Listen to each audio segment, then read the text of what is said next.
everyone. Before we get started tonight, I just wanted to go over a few books that I brought to discuss for potential reads in our book group.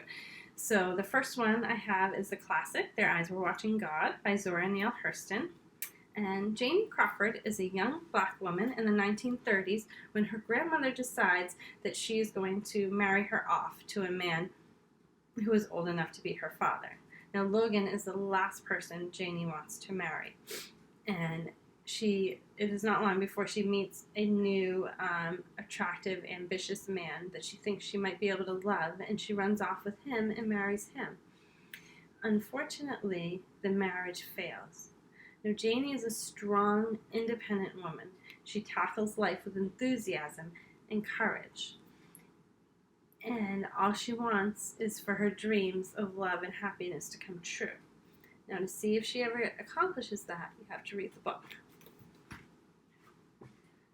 The next book is by Jodi Picoult. It's called The Storyteller, and she's one of my absolute favorite authors. Now, what would you do if one of your friends asked you to kill them? What if they were really old and ready to die? What if you found out that they were an SS officer that committed murder and other heinous crimes? Then would you be willing to help them? So, Sage Singer is 25 when her friend Joseph Weber, a retired Little League coach and teacher that's beloved by the town people, asks her to help him die. She's horrified and can't even imagine it until he shares his story of what he did while he was an SS officer in World War II, Nazi Germany. So Sage begins to wonder, can she help him? Does he deserve to die? Find out what Sage decides. You have to read the book. Our next book is The Great Alone by Kristen Hanna.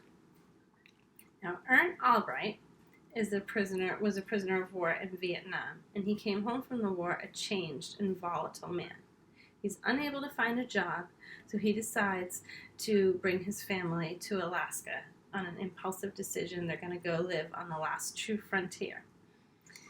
So Lenny is 13 years old, and she's okay with the move because she realizes that it could be the best thing for her family. And she's stuck in the middle of her parents' passionate and stormy marriage. She's hoping that this new land will bring a better beginning for her family and help her tortured father. Cora, her mother, is happy to follow her husband anywhere. So at first, in Alaska, they do well. Things are going wonderfully. They meet their neighbors who are generous and help them when they're ill-prepared for the Alaskan frontier. They're surrounded by very strong, independent women and men. And then the winter hits, and Ernst's mental condition starts to deteriorate.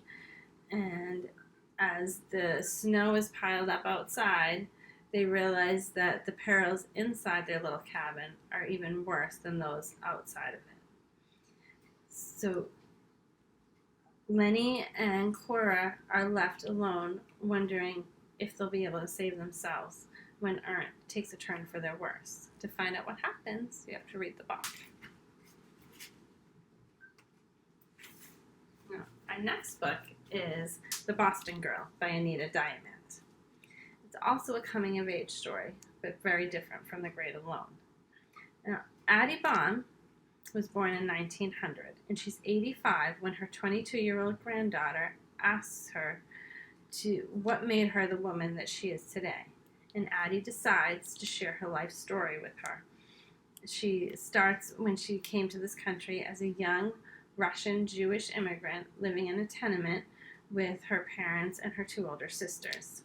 She then goes on to describe her life from the age of 15 when she began to find her voice. She goes and joins a book club at the library and makes friends with girls there and begins to have goals and dreams that involve getting a job, which is kind of unheard of at that time, and waiting on marriage until she's fulfilled some of those goals. Now, her opinions can be very unpopular with people, including her mother, since at that time in age, women were still considered second-class citizens and should not be making decisions like this. But Addie is one of the pioneers of the women that we're able to be today, being giving women credit and respect that they deserve. So to find out how her story unfolds, you have to read the book. This is The Time Traveler's Wife by Audrey Niffenegger. Have you ever heard of chrono-displacement disorder? Well, I hadn't either before I read this book, but that is the term that the author used to describe Henry de Tambo's genetic predisposition to time travel. So he bounces along in time, going back and forth with the emotional gravity pulling him to different places, past and future. Claire is 6 and Henry is 36 when they meet for the first time. They marry when Claire is 23 and Henry is 31. And they attempt to live a normal life with work and family and friends and having children, although it is very hard to do that when you never know if you'll be misplaced in time. You don't know where you're going to be the next moment, the next hour, the next day. It's very difficult to plan your life. So to find out the story of Henry and Claire and what happens to them, you have to read the book.